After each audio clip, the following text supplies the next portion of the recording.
sur les 3 notions d'ancrage, d'enracinement et d'alignement. Ce sont des sujets récurrents, mais lors de mes ateliers, je me suis aperçue que beaucoup faisaient la confusion entre ces 3 notions. Pourtant, elles n'ont pas le même objectif. Nous allons voir ensemble cela.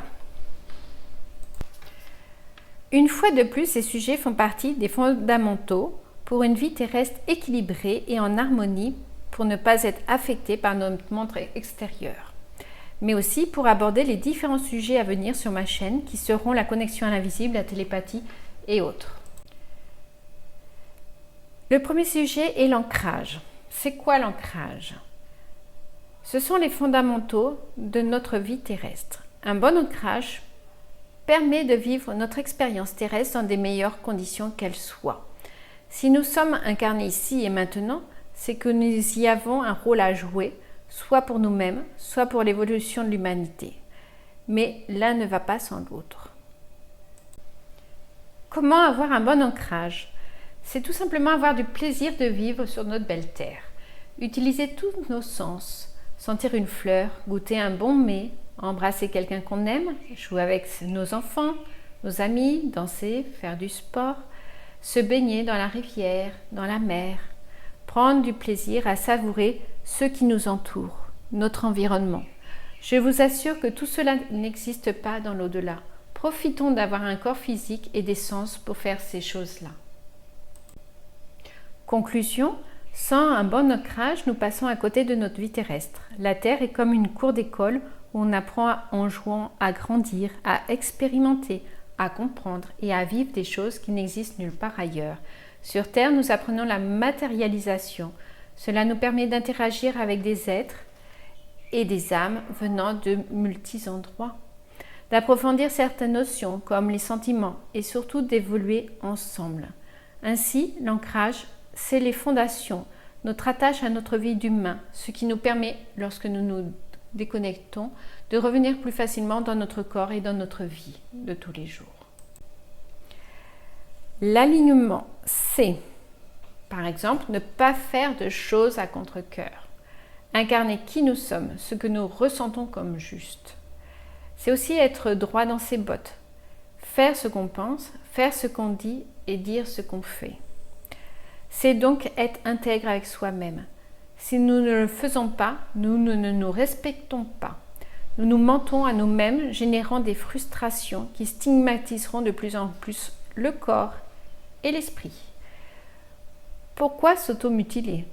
Ce n'est pas acceptable si nous voulons évoluer dans un monde plus juste et plus honnête. Commençons à le faire avec nous-mêmes.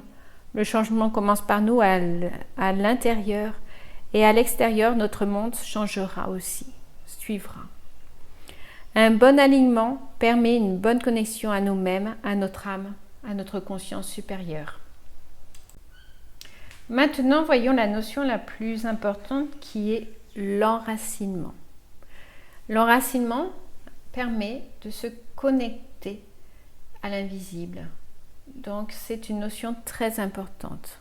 Comment savoir que nous sommes bien enracinés? Ce que je propose comme exercice, c'est de prendre une feuille et de prendre des crayons de couleur et se poser tout simplement.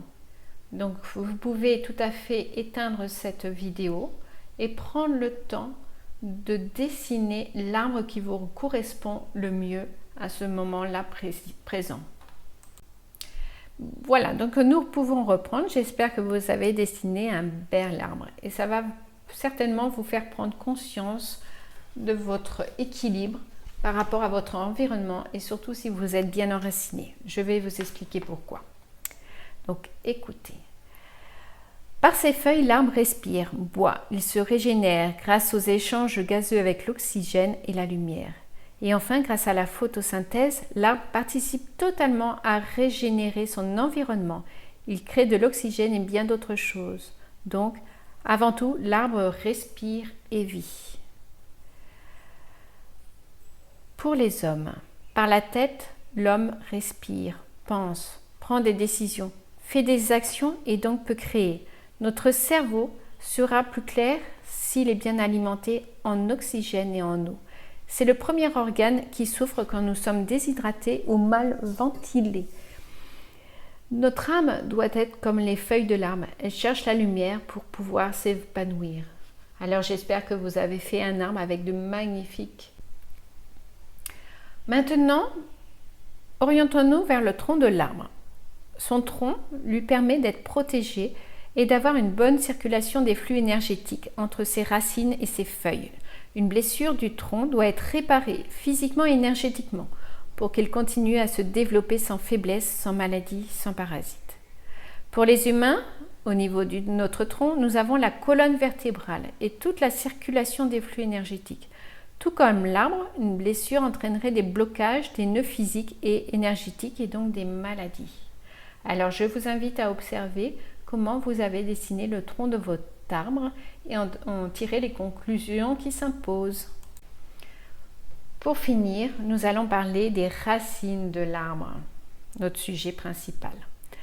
Par les racines, l'arbre reçoit les nutriments nécessaires à son épanouissement. Il se nourrit, il boit. Avec un bon enracinement, l'arbre peut résister aux plus grosses tempêtes.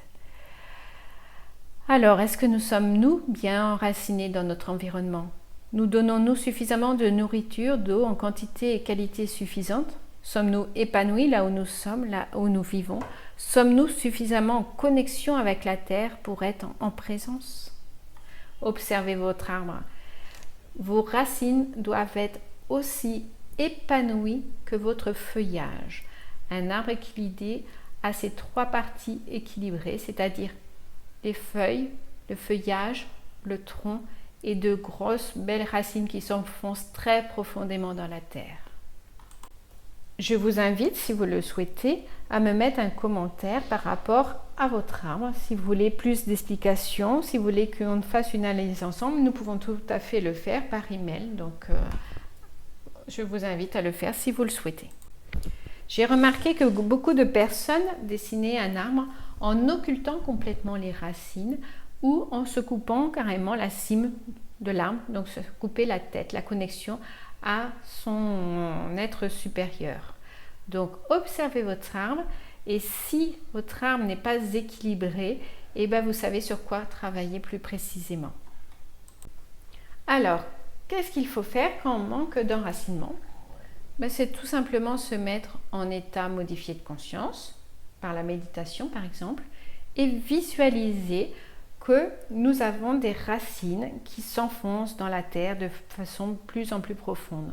C'est par l'intention de s'enraciner que cela fonctionne, tout simplement. Lorsque nous souhaitons nous connecter pour faire de la télépathie, pour faire de l'écriture intuitive, pour faire des canalisations, pour faire toute connexion avec l'invisible, il est impératif de connaître ces trois notions et de les travailler. Il faut absolument avoir un bon enracinement avant de se mettre en état modifié de conscience. La seule solution, c'est l'entraînement. Donc, je vous invite à le faire par des visualisations et n'hésitez pas à redessiner votre arbre pour vérifier que vous maîtrisez bien ce sujet. Je vous remercie de votre écoute et j'espère que je vous ai aidé à éclaircir ces sujets et à avancer sur votre chemin d'évolution. N'hésitez pas à me contacter parce que c'est des sujets pas faciles à aborder comme ça en visio et en distanciel. Donc vous pouvez me joindre à tout moment par email ou en me mettant un commentaire en dessous de cette vidéo. Je vous souhaite une belle journée harmonieuse, joyeuse sur notre belle terre et à très bientôt.